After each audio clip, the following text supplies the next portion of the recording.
chers téléspectateurs, men salmini on ka jodi don ton fo hiden do kadi ka 224 plus toujours non hande e hala kan jutata parce que den jogiti invité jo molana do dum no hidon andi ko artiste jo haga sikadi ko animateur jo wondo e animude nini XFM Dakar e la andi mi yiltoto jone makko e onon no wombe men e darude nini ka 224 plus do e Africa 7 TV lang andi mi inna Mirmira bonjour. Oui, merci beaucoup sina weltanogol ma Joz weltano kala wonɗo siwude en ɗo e Africa 7 TV inna bismillah kadi en hewtiɗo kadi fi jajingo kadi piiji buyi. D'accord, Mirmira a hewtiɗo e jam misika ɓay hande e ko ɓuri weltinde tagaɗo sa noddama a notike haray welo welo ko hawɗon donc téléspectateur ɓen no sutimani ni hilan andi hiɓe habbinoma kadi depuis komi ƴettuno yori 15. Oui, comme no wirɗa noon noddaɗo si notike weltina e kadi nodduɗo on kono kadi nodduɗo on noddaɗo on kañum kadi si hewti vraiment ɗum ɗon kadi ko welo welo e makko kañum kadi ɓay naɗuma wawno suɓude no suɓirɗa noon noddirɗa alan noon min kadi mi ari noon min kadi ɗum ɗon ko welo welo e an min kadi. D'accord, chers téléspectateurs, misiki on nani o yiino Mirmira 45 o yiino mo jour mo mi ƴettuno yori 15 on ton e Guinaw-Rail voilà e lan andi noon en continue enen e Mir noon no jogiti label lol no wiye Tapalapa production donc ɗo en arde Tapalapa lan andi en continue mi andina on ko honɗum fewndi le 23 août hiɗe wonde Abdoulaye Keita kañum e Bagada won son ton e caserne Samba Diéry Diallo mais ɗo e yawde e mum hande mi waɗanay on biographie Abdoulaye Keita ko honto wonno ko honto fuɗɗi musique ko honto woni ka maɓɓe hande ko ɗum ɗon jonneten Mirmira haray lan andi mi déparay pour Abdoulaye Keita on say seeɗani simi ara e clip on haray andingol jama on Abdoulaye Keita komo fatako fo muɗum meɗen joguiɗo à l'âge de 5 ans Abdoulaye Keita ari laabe ɗum noon ka wonno laabe ko kanko e frère jo makko hino wiye Samba Julde Ba ɗum o woni ɗon kanko on ɗon 2 ans o yiltiti ka maɓɓe fatako ɗum woni vers 81 Abdoulaye Keita tawi no wondi e frère ɓe mum kadi Camara e Sara ɓe wondi e nder enna ɗum hari himo fuɗɗi tum musique on mais ɗo en arde ɗum ɗo mi sikki mi jonnayɓe taw clip goto fewn ɗo noon clip ji ɗi mi jogui ɗin fof ko clip ji kesi yaltuɗi ɗe balɗe ɗo e hoore kadi hina innugol ko Guinée on tum mais suɓa e nder Afrique ka tawata e wawa heɓude ko kesiɗi comme no mi wirata noon toujours Black Family hiɓe créani en toujours ko kesu en addanayɓe clip goto on say si mi artoya e biographie Abdoulaye Keita mi yiltoyo e ma Mirmira. Ok, mahindara.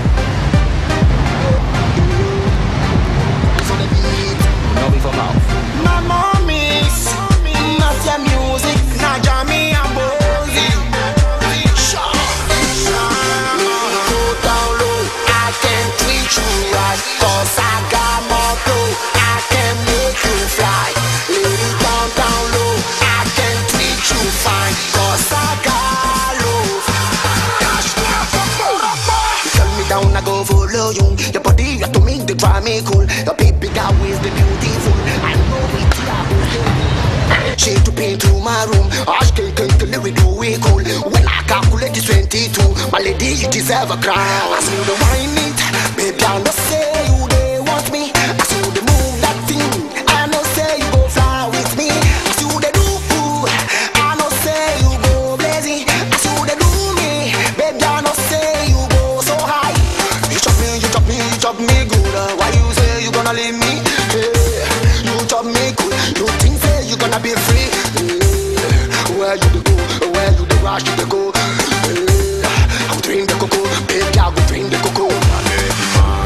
My baby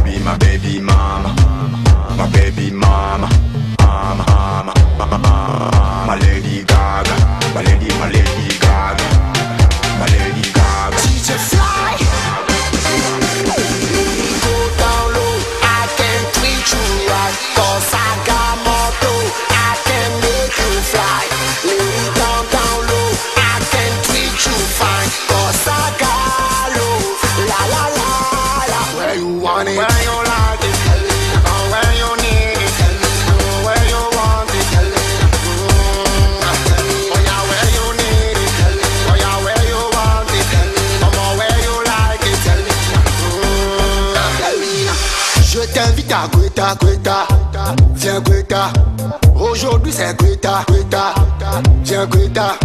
Ma chérie c'est Greta, Greta, viens Greta. Mon ami c'est Greta, Greta. Ma doudou, quand je t'ai continué, je sais où ça va finir. Tu penses me dire, mais voilà, t'es glissé dans mon lit. On a mis ça le vie, tu me poses un autre aussi facile. T'as trop osé, j'aurai plus de pitié.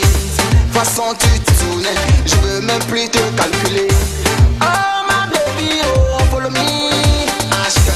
Oh my baby, oh you kill me.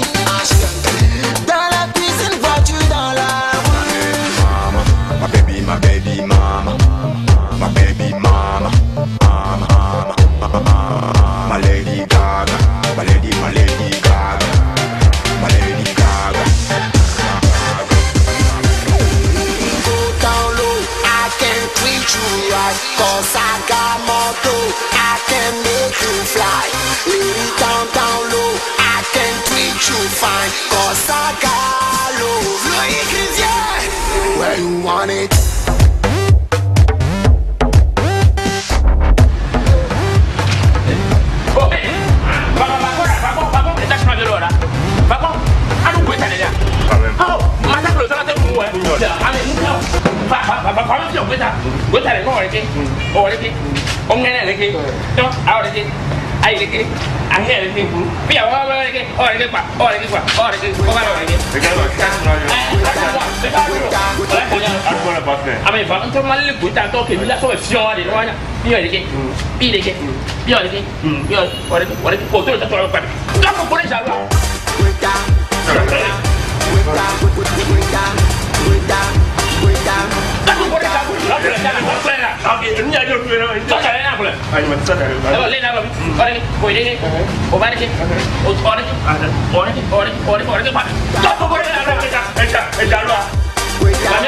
Chers téléspectateurs, mesdames et messieurs, misiki oyi clip mom jonno meɗo hare e mutade mi arano mi continue e Abdoulaye Keita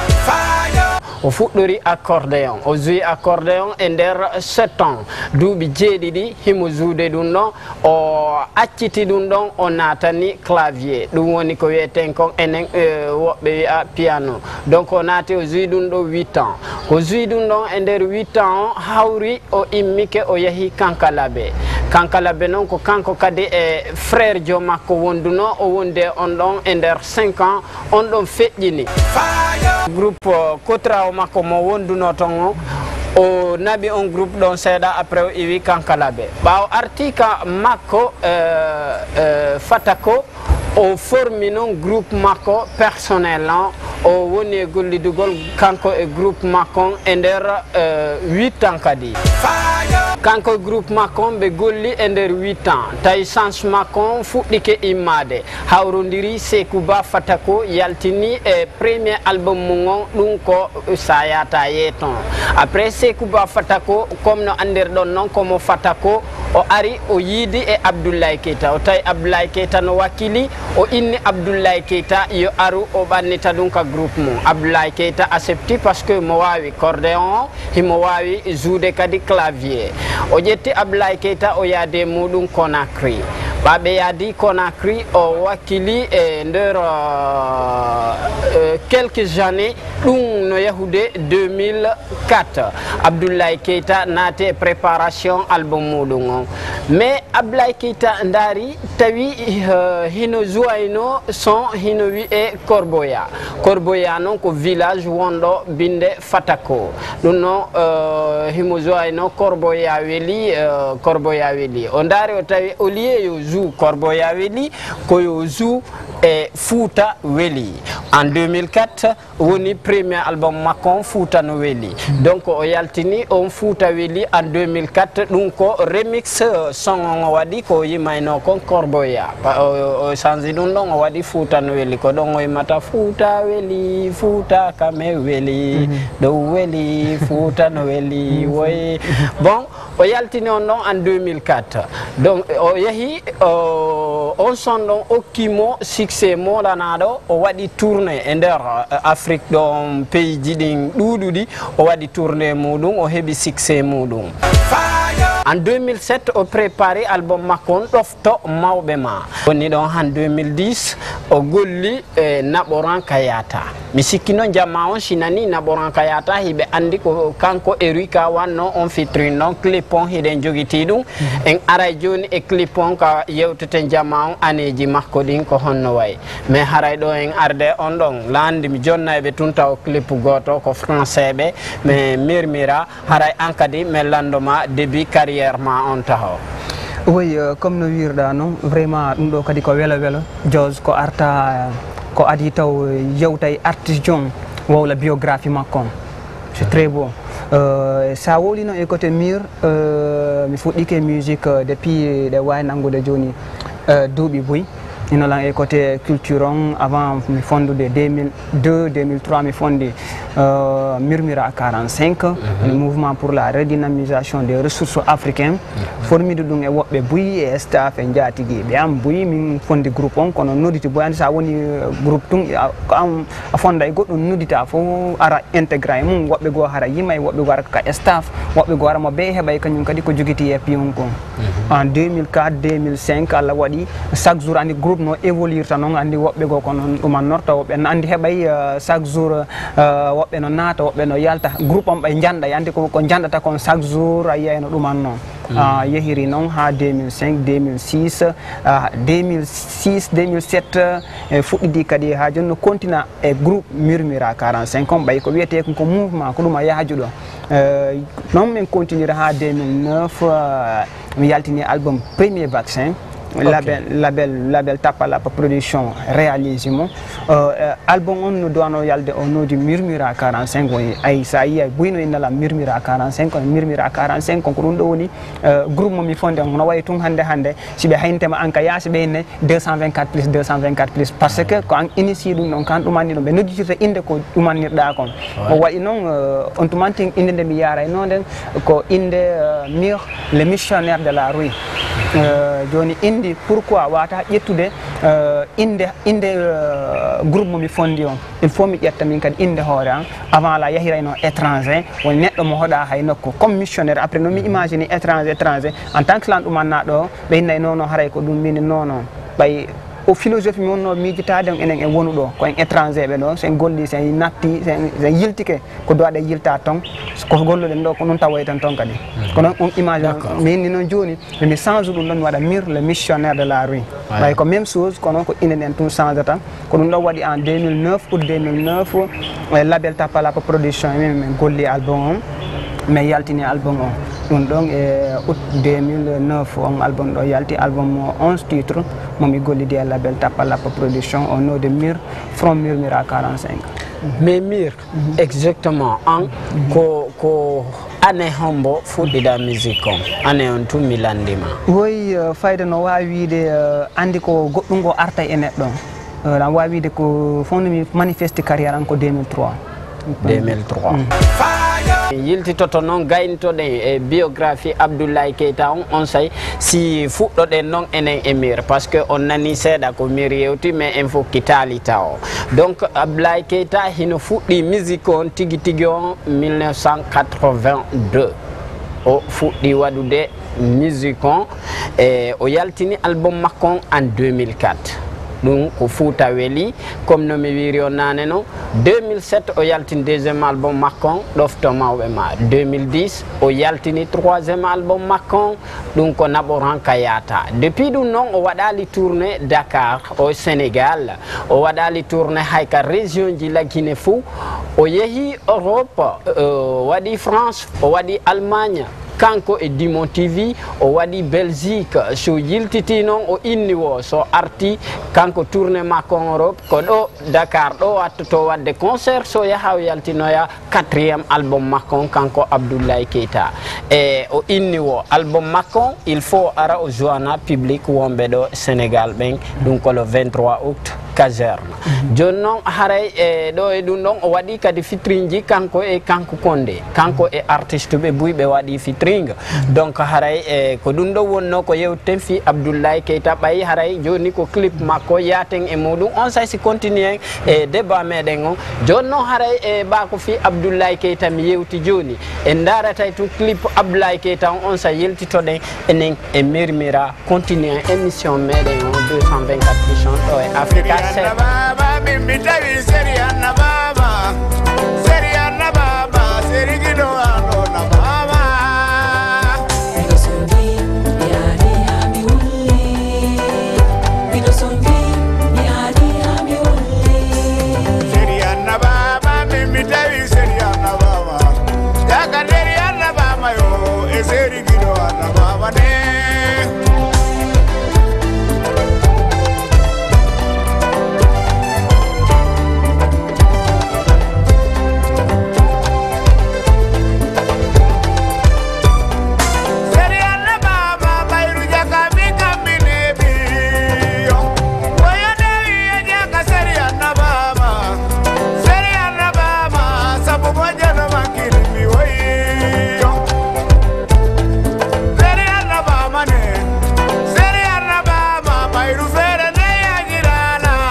Voilà, chers téléspectateurs, mesdames et messieurs, Oyi Ablaye Keita Misiki et Wayne Ndiri Joni et biographie Makong hiden habimo le 23 août caserne Sambadjeri. Jonno mirmira hara hilam fala andude an fewndo ko musique wonda wadde ou bien ko animation wonda wadde parce que mais aciti ma yiwde e concert jidi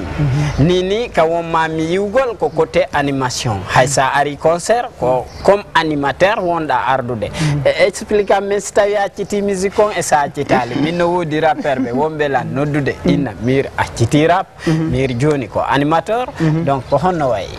oui andi ko ɓeynata kon après 2009 ko album o yalti andi buyi comme no wirɗa noon buy wi honno wiyete on ɗo acciti on ɗo accitali fo on ɗo modde kono andi ko ɓeynata kon culture no yaaji e nder culture on sa woni artiste sa yi ha inni na ɓe windata ka ɗo a ñittike artiste chaque jour a dowa ka limitude hoorema kala ko yiwɗa annduɗa ɗum ɗo ko développe culture tun koko ɓeytata e côté laawol ma ngol tun ɓeytu ta limite hoorema ko ɗum ɗon waɗi hannde ndaari ina ɗen ɗo e Sénégal il faut enen kadi min kadi mi miijiti ko honno mi wawata wadde ha mi participa e développegol culture men on ɗo komi animateur komi artiste jomi yaltini album an on o yalti 2009 kon ko honɗum kadi mi wawata ɓeytude mum est ce que lan dowa yalti 2 ans tum lan dowa yaltinde album an walla non est ce que kon ɗum kadi mi dowa ɓeytude ko noon mi jooɗori ha min miijiti min ni pourquoi pas wata lansagol kadi e côté animation o ɓay en 2001 mi waɗayno animation comme ni petite animation ni yaadayno e sénégalais ɓe ɗumonoto so tu vois min kon e nder 2 ans on fof mi waɗay ressource e côté musique guinéen ɓe ɓeydita e gandal e côté musique guinéen ko rap o mi ɓurno dolnude andugol kono e nder 2 ans mi ɓurtay kadi yurnagol kadi musique ji goɗɗi goni mi anda carrément ɓenɗo artiste ɓe ko honɓe ɓenɗo konni eni ha on 2 ans on timma so timmi tun mi wawa kadi nadde animation Allah waɗi hay 2 ans on timmali 2009 on tun novembre 2009 mi fuɗɗi animation radio XFM Mbour 95.2 fiɗum mi salmina e ɗon ɓe Mbour ɓen fof kamɓe kadi ɓe suivude Africa 7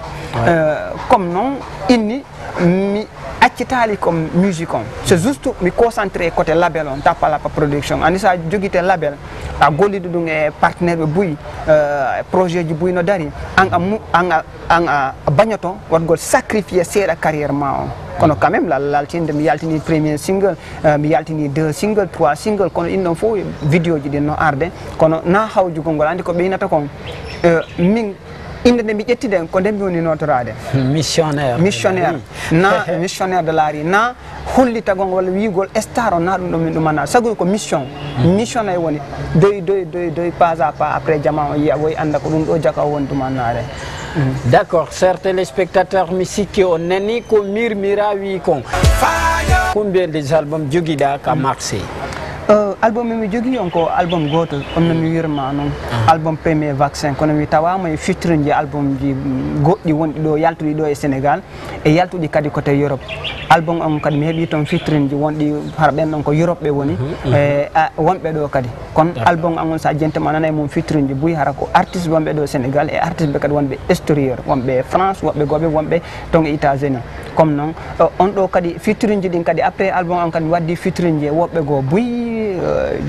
différents artistes kadi mi waddi e maɓɓe ha ka single janɗo kadi mi ɗumanite kadi e ɗum on juste noon mi concentré seeɗa tun e côté animation e label on d'accord mirmira jama o yii yoricain Sénégal ko amɓe yiidi e yoricain donc yoricain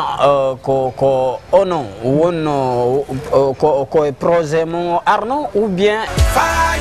yoricain koye label on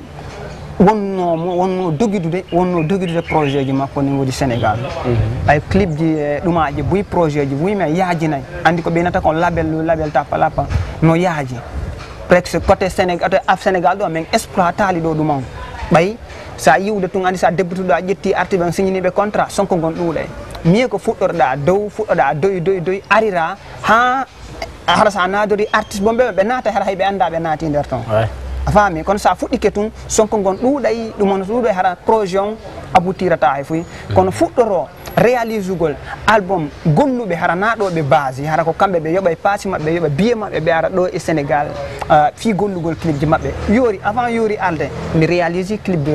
Difanga si ɓe daari ka net Difanga ko artiste jo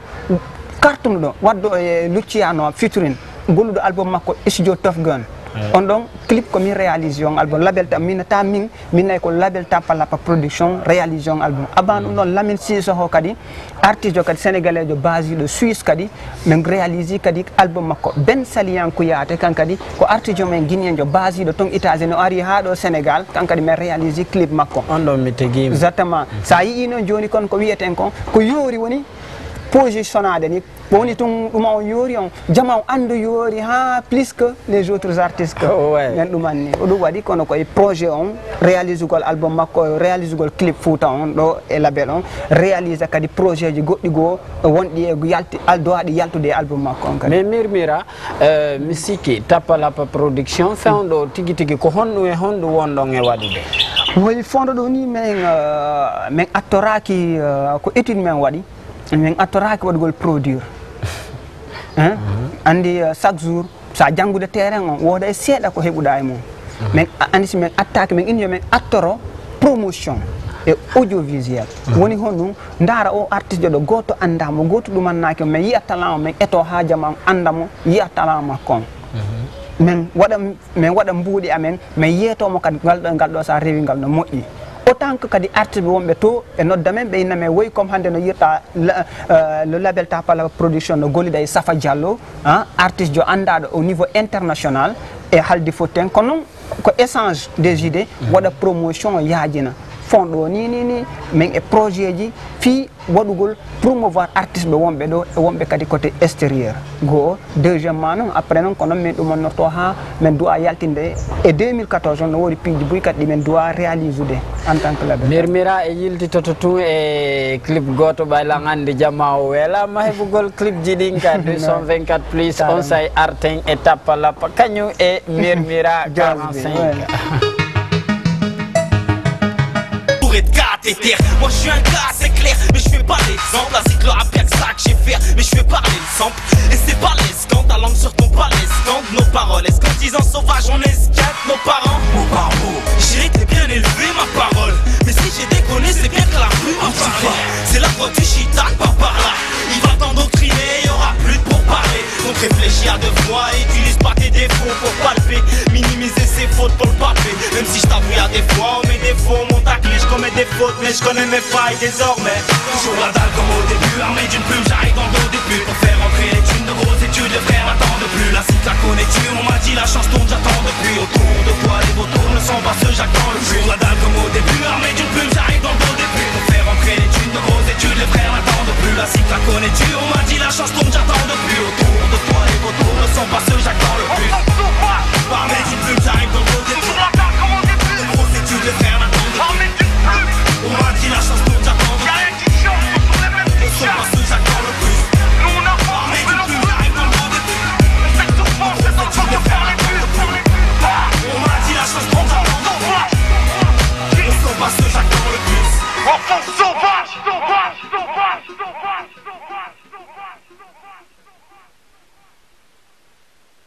merci o yi clip o mi ala noon wolde ɓa o yiyani hoore mon ala ko junji landal no waɗa kama fe bon Mir e nini haray a acciti musique on haray ko label on géruɗa e animation on ou bien hiɗa jokki non étiquette be e ɗumam fonɗo ni la golde radio XFM Dakar ɗo XFM Mbour ko winoten simi ari côté animation a yiyaylan comme couleur animateur simi ari côté label on kadi ɗon ko couleur mum simi yalti ɗon kadi mi yeehi kadi côté musique on ko juste andino wonde sa woni Sénégal ɗo sa wattanal yiya tun ɓe naadete a waɗay retraitera andali winde a faami a yahi ha waɗa retraitera andali ko juste yimɓe ko no ɓe yirta andino minen fonde mi yaltini album on no woodi étude goto mi jouyi façon concert ji il faut min jouyi ɗo e Sénégal artiste noon yonnata no wayi tugo artiste no ɗon ɗa chaque jour sa fontanimo goble ndiyan o yaray la wawiɗe ɗum kono min mi ɗumannaki chaque jour concert heɓuɗo o il faut mi joie walla il faut Jos yaltini single min kala lan doa yaltinde single fondo me yaltini morceau winde on e me yaltimo 2010 ko 2012 mi yaltintini single mi wadi mabbe sénégalais ben do lan jogi mirmirano jogi public ji didi yimbe no ina me wayri gili album on 2009 a yaltina lay single kono dum do woniri men ari men indi be hino do grand bolle bientôt be yay vidéo après grand bolle men arti kadi comeback après comeback non fondo dogi seda be sénégalais be lante men 2 morceaux mi jonni be 2 morceaux ji be ni wada mixtape après si dum don feƴƴino mi yaltini giggol komo andi ben to depuis 2010 kadi guinem ben ala single murmura après non ko don non par la suite mi ari don kadi mi ardi e giggol komo 2013 do no woniri ko non moni développer carrière on hollugol on tun mir accitali musique on juste no wodi kadi artiste be men jogi min kadi sago am min kadi den don be yaltay be yimbe on anday be sacrifier carrière on seeda fi holdirgol wobbe gon. Ok, e yiltoto joni mirmira o yewta en ko honɗum o yimani winde honɗum o waɗani on ɗon son winde haray ɗo min weltan toon ono wonɓe men e darude toujours mais inna wano karmo ko amen quoi karmo ko amen Mamadou Inda Diabo wakam min salmini on ko jooɗi ɗon toon par ce que o waɗani min piiji buy iɗo waɗande min piiji buy ɗum ɗon min weltan toon ñande wo ñande fini weeti o donc mi ala e situde wonɓe en darude wano Kumba Kundara ou bien Petiero e Thiaroye ou bien monsieur Camara Tanti Binta Yombol Grand Abdrahman Diamano Gentinana et Sensata parce que Sensata hino wallitade men côté surtout yeyugol ko biye ko natiroyte ko le 23 hibe wakkili mo yide makko no wawi hebude donc mais do e dum don haray mi aray e mada mi innama ko hondu woni winde. Oui, juste andi chaque jour si me winde son chaque jour mur si no winde son mi jogortama comme projet album son be min nay ko album a ngonni fi dum son be mi jotto mi miijitomo ha ko honno projet honno mi do a jeppinira projet ko honno do a composer ko do a mo composer ko hombo do ay mo yimude est ce que no landi sans landaki sans est ce que dum do dumanni non si mi wallina projet yesa non mi fuddo windugol mi dum haram maquette on fo mi moddinina mako hoore hara ko exploitugol ko woni ko hoore kon tun haram 2 mois 3 mois fo la mijitade kon son fi dum winde on mi aru mama 2010 andi hari humanité fayda sa ndarde leydi no mama tension no ndi wonir non jama on do lagine ou Sénégal lagine mama don andi ko actualité guinéen ono de wolde o mama don vraiment hayno wuli ko fi dum min winde sans quel moment 2010 on single do yalti en winde fi honno winden ko feƴƴi kon winden ko fewndi kon wawen préparanade ko arata kon fi dum sa jenti que premier couplet a jenti que deuxième couplet a jento troisième couplet anda ko on temps do mi golli morson kadi ko ye windu ko feƴƴi kon sa andi dum do fo vraiment dum ndi metten do fo ko ya windu classande fi yonde iw ko hakkil iw ko bernde ma wawa hebude courage feƴƴugol dum non fi yawtugol barrage goddo go winda ko fewndida do kon fi honno fi ya waw préparanade ko woni yeso kon ko woni arde jango kon andi bawo ka winduda ko feƴƴuɗa kon maruɗa fi ta heddo ton chaque jour e wowlugol ɗuma goto classe ɗum ɗon windano goɗɗum waɗa yeeso ma fi janggo ma on koye on temps mais est ce que ɗa wawi min waɗande quelque acapella o winde o winde oy winde na sonko na piro na ɗuɗere haala winde buy warama buy sokama winde fo dogina fo yehina winde ko ɗum ɗon e gokkoy no yeeso d'accord haray ɗo ko winde haray mirmira a soutenu men e fewdo men wonno Magic Land anniversaire amen o donc woni arde ɗo kon hino suuti kadi lan andi toujours menen meɗen ƴetti Tapalapa min hikkini yeeso Tapalapa production label moɗon on donc lan andi min ƴetta on souvent min hikkina yeeso sa ari e nokku a tawi fou a ndaray hikkoɗa ɓaawo ɓen ɗon e duñi donc quoi mais toujours ko ya woni ɓaawo lam ɓaawo mo donc haray ko honɗum yewtata men e fi muɗum ka émission men ɗo 224 plus e émission meɗen o oui sina tun avant tout ko weltanogol ma ɓaawo ɗum ɗon fof encourage ugol ma kadi e golle ɗen e côté ko wonɗon e memminade kadi fi côté artiste ɓen ta wadde combat iko minnuma kon ton ay ko fuɗɗiɗa ɗon ta wadde fon ɗo présente de émission hande kadi ɗumannade kadi fi waɗgol promouvoir kadi artiste ɓe kadi ɓe ala Sénégal ɗo kono ɓe jama on wawa darude o émission ma ɗo wawa andude ɓen ɗo ko ɓen ɗo woni artiste ɓen ɗo ko ɓen ɗo haɗal ɗon kadi préparanade fi addugol kadi artiste ɓe an e équipement on vraiment ɗum ɗon kadi ko welo welo janɗugo ɗum ɗon chaque fois label on mi innayi andi ko honɗum menen min habbi chaque jour yiwgol wakkiliɗo si mi yi goɗɗo on ɗo no wakkili ko woni wakkilade on fof kadi ko fi culture on na tricherie minen yerko min wawi kon min etoto min wallir ɗum kadi fi Allah sabunelaɗo hara fus kadi min jokkintina ɓaawo min jokkintinta kadi fus kadi yeeso sina courage kadi e ballal ngal fof noon ko adi kon taw ko courage on e wakkilare andi ko minata kon artiste no weeli addugol kono ko courage mo wawoma wallude ha réussira e combat on ko ɗum ɗon woni wela fi ko fi ɗum noon ko wiwgol ma tun hina men ɓaawa ayni hina men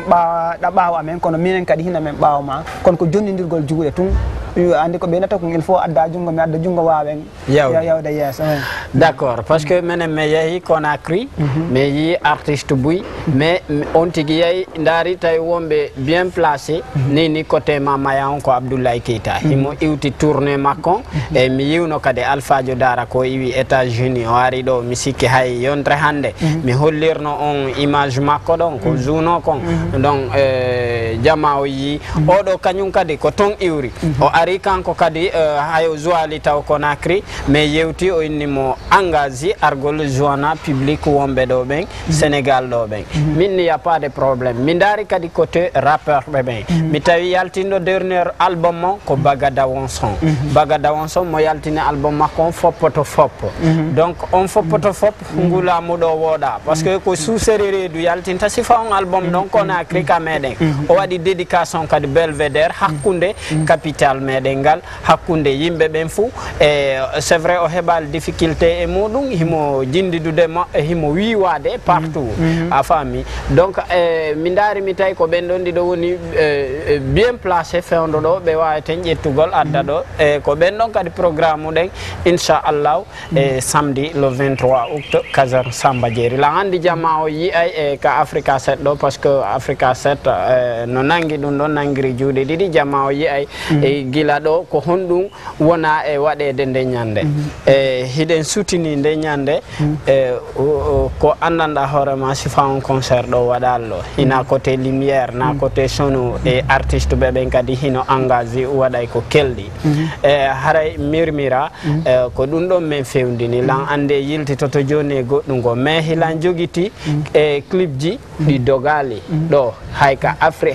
Africa 7 ɗo ɗi dogali taho sakko na wona e ɗi dogui e télé go ko ɗo tun ɗi woni feƴƴude nini lan andi ko algérien ɓe mi yahay daari den ɓen ɗon par ce que ko Africa wi a eɗen Afrique quoi Africa 7 notre Africa 7 أجماعة شوفوا معايا الخوة قلنا على هادو في الصعيد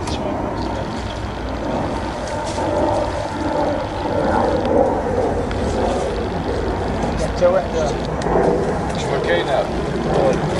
هكا زينو دي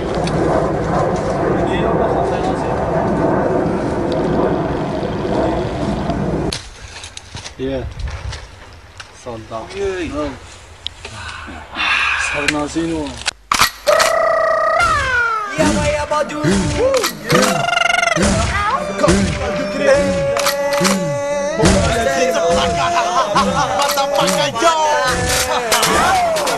العادة صادم للجهاد بالتقصير ومربي اللحية بطل بالمسوش مد الدم والجهاد ويحيى عقلي زيرها بين شبيه الغول اسمع لك العشو وبعد عاقل يا المونغول لو اوريجينال وفلك العش الالد سكول لين نوض موقف على صدري طبلع كمبول تعبيط على الكريم كين صانو ما كلها تعول 25 امس بيت غلط طيبول عليكم بالصم Yo, West Coast, old school. Yo, kick you in my damn flow, into the blow. Hail in air, I'm stuck with you, I'm came from West Coast, old school rap and hip hop, man. Capital the Cream said, this is how we do, and done. Yes we can, man. I'm flying higher than the fire in my push gun. In case I'm blowing 2x2 in my skate block. I rock, you the chicken jerk. Check my iPod, I'm such a fucking nerd. Yeah. Take to the beach, to the beer house crack. I'm gonna say get ready, set, go.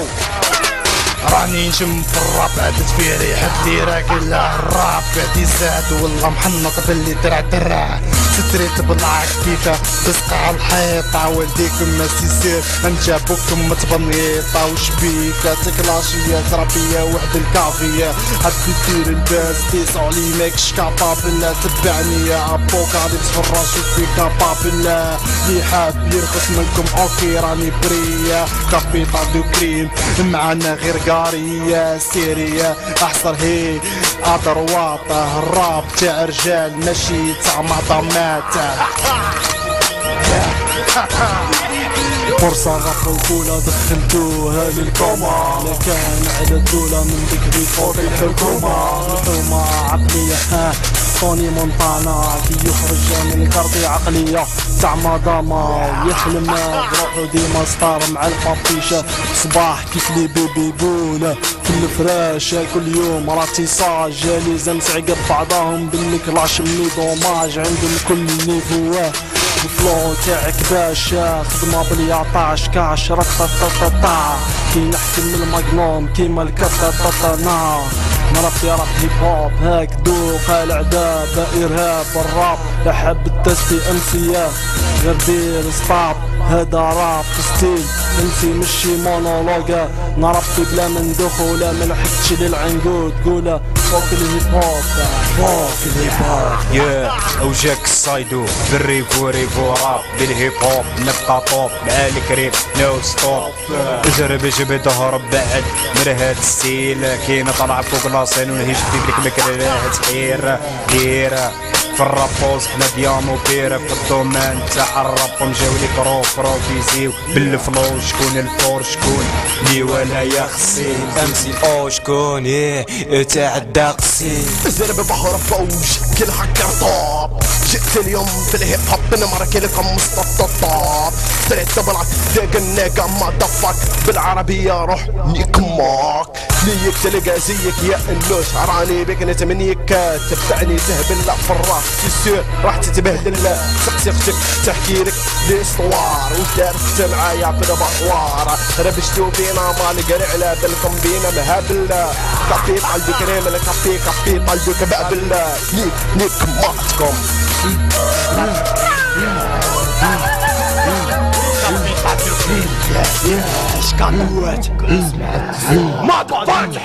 عرف لي طاقستك فيه للحشرات اللي في الرابي قاعدة تخلط امسي دير حسابك مليح منا وهكا تسميت تغلط لي صدم في الضمان يلقمكم لي يبدا يعرض اسماء هدايا لازاليكم كامل الراب تاعكم فيه الريحة تالي راقل انتروفابل الهيبة اش بيكم ما قولولي بركاويكم في الرابي كابيتال دو كريم هنا يجبدو بيك الطابي جيم راهي بدات اش بيك مازلت متخابي قانون فن الزنقة تولى طيح وتجلقة تلصقة في الشبكة نيقا هكذا طاقيك في الورقة بلونكرة صوف لو ارهابي دبيك باور على كانك ياك مشكوك رواح اللي تهبل حسابك راهو يوصلك ما تقصر ما تطول حنايا بعاد عليك ما تبقاش تتكسل اجري بلا فيتاس وما نعرف لا كان توصل الجهاد الجهاد الجهاد الجهاد الجهاد الجهاد الجهاد الجهاد Merci chers téléspectateurs misiki non haray ko do mi innata mirmira émission hino suti café mi yewtino nane haray ko projet hondo joguiɗa ni ko yewtata téléspectateur ɓe o ɓe darude ni oui fondo ɗo ni même programme fondo e côté promotion et artiste ɓe buy wonɓe ɗo e Sénégal ɓe men doit gollidude lance des projets ji maɓɓe ɗo e Sénégal mais très bientôt kadi si Allah jaɓi ɓe yiyay kadi album yori ken do aɗo yalde on label Tapala production no mari e mum geɓal janal kadi mon ɗo e Laguine waɗa couvrir événement on ɗo e Sénégal yaha kadi Laguine waɗamo couvrir toon artida e makko ɗo waɗa goɗɗum so yaha ɓaawo ɗum kadi Safa Diallo min gollidude Safa Diallo ɗum ɗon kadi ko artiste jo guinéen wonɗo Jamaïque en jonnaɓe clip on ko min nayi adata e mum voilà c'est ça fondu ɗo ni kankadi mo kartuno Jamaïque wawi wasi ko ton o jeeya vraiment artiste jo kadi guinéen jo kadi pullo kadi yaha toon wadde featuring e Capilton wadde featuring kanko kadi e Ouray wadde featuring kadi e Bissou Signol kadi andi on ɗon na artiste jo fanɗuɗo te hay o yaltinal taw album mo préparane album international haldi fotti kamɓe kadi hinaɓe kadi Hollande sukaɓe kadi ɗumanniɓe fonɗo groupe on ɗo kadi kartude toon Dia Fula e Fula Warriors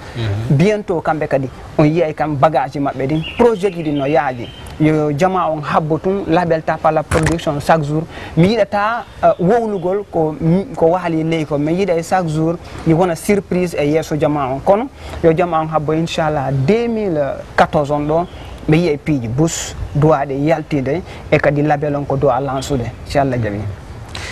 ok mirmiralan andi mi jonnaɓe tun Safa Diallo ɗo a gaynude ɗo e ɓernde ma nde ɗumannade ko ɗum ɗo wallintama ɓernde on say simi ara mi waynitoɓe Safa Diallo featuring Ouroy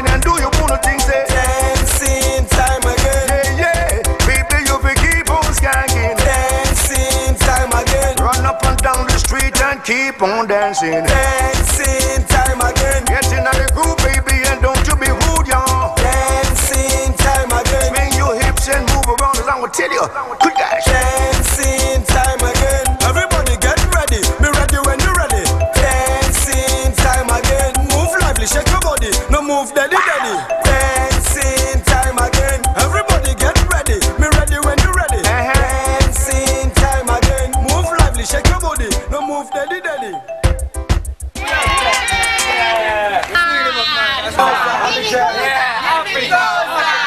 The girl they make sweet it, don't say me rude. Remember, pata pata, one jump, like a ring, break it down, broad out. I saw them do, kumbele, two pussies say. Dancing time again, everybody get ready. Be ready when you're ready. Dancing time again, move lively, shake your body, no move daddy daddy. Dancing time again, live a life, love a life, live a tell you. Dancing time again. Hey baby, you be keep on dancing. Inna the club, a clash of one band the dance floor. Me look through the window, next one out the door. Everyone inna the dancing thing, dancing a swing, it a the in thing. Wow. Me say slow wine, catch. Fast wine, catch. Shake your body, and catch. Me like how she do it. Oh gosh, dancing time again. Everybody get ready, be ready when you're ready. Dancing time again. Move lively, shake your body, no move daddy daddy. Dancing time again. Everybody get ready, be ready when you're ready. Dancing time again. Move lively, shake your body, no move daddy daddy. I say grandma, come in and rock your body in time, as I was saying. Grandpa, tell you, come in and move your hips like I would tell you. And the youths come in and do your own thing. Yeah, tell them till you keep rocking and swing. Yeah, don't you be like a pump with pumping string. Yeah, that's why I say come in and do your own thing. Say dancing time again. Yeah, baby, you be keep on skanking. Dancing time again. Run up and down the street and keep on dancing. Dancing time again. Get in the groove, baby, and don't you be rude, y'all. Dancing time again. Swing your hips and move around, as I will tell you. Quick guys. Dancing time again. Everybody get ready. Be ready when you're ready. Dancing time again. Move lively, shake your body. No move daddy daddy. Dancing time again. Everybody get ready. Be ready when you're ready. Dancing time again. Move lively, shake your body. No move daddy daddy.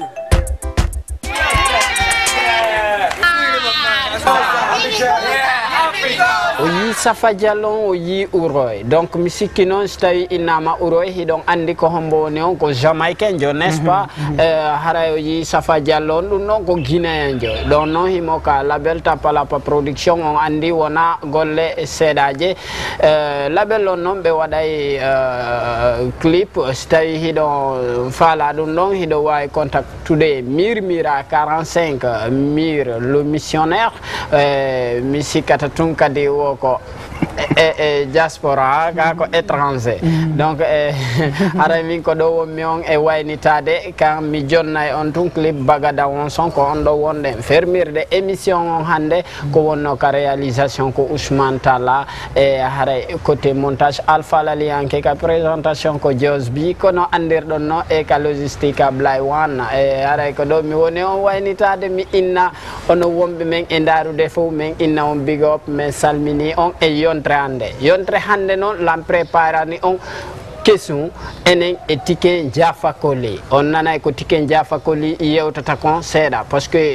yimbe ben hino innude Tiken Jah ko yeyaynodo cassette jimundi ka premier album wobbe no wiwde kanko yeyanayno hoore makko wobbe no wiwde wadayno e sare Tiken Jaffa Koli yeya cassette jimundi awa dum don fu yontre hande laabay enen e Tiken Jaffa Koli on nanay dum don men holla on ko Tiken Jah wowlanta en dum ko yontre hande inshallah hande non ko do waynondirte mi andina on non si tawi hidon fala hebugol fi natogol ngol le 23 août enen Ablaye Keita e Bagada on contact timing son on hebay siko ciaro wonter don onon e sensata on hebay tikeji din fewn do flyer jon e affiche no affiché de partout Africa 7 non ko inni on kon ko en goto de nyande ko goddum go watta ton ko meeda wadde ko wadano ay ka anniversaire Mira merci beaucoup weltani kam mi weltani ke kala won do darde Africa 7 TV jaajëf merci bye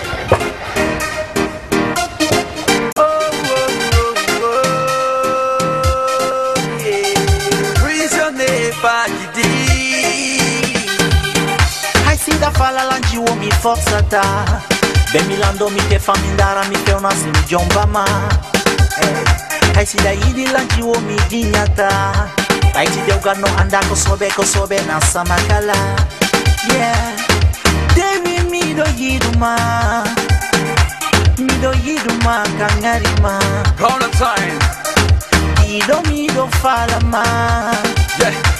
mi do fala ma kachikuma Bagda wan sono media de fima Bagda wan sono hando de fima Per me ande no pita de fima Per me ande no la chita de fima Si lei di lenti uo mi jomba ma Mi jomba ma Si lei di lenti uo mi jomba ma Mi jomba ma Si lei di lenti uo mi jomba ma Mi jomba ma Si lei di lenti uo mi jomba ma Mi jomba ma Ajo mi jomba ma Kiwo Bama Johnny me yaltina koro jede Johnny me yida mau bede Miki on mi do yiduma Baby I'm mi do falama Lady like you want me jump mama See lady like you want me jump mama See lady like you want me jump mama Si lady like you want me jump mama Tibi wani kemi dani kela moidama Tibi jodi kemi andi tidi badima Tudu am me de jodi me do habima La jawri me jawra mi jokama Tia jol timbi jol tami kawyama Satani la won gol ba woma Kuri ki gol now yai mayata Hey kanjiwa ki gol ano feel tuma Si lady like you want me jump mama Si lady like you want me jump mama Si lady like you want me jump mama Infinity Record Yes I Abraham Fajidi Pama Visionnaire Volte Bagada Wanson Nikki I wanna love you I think about you Damala this beggar Amul Jabar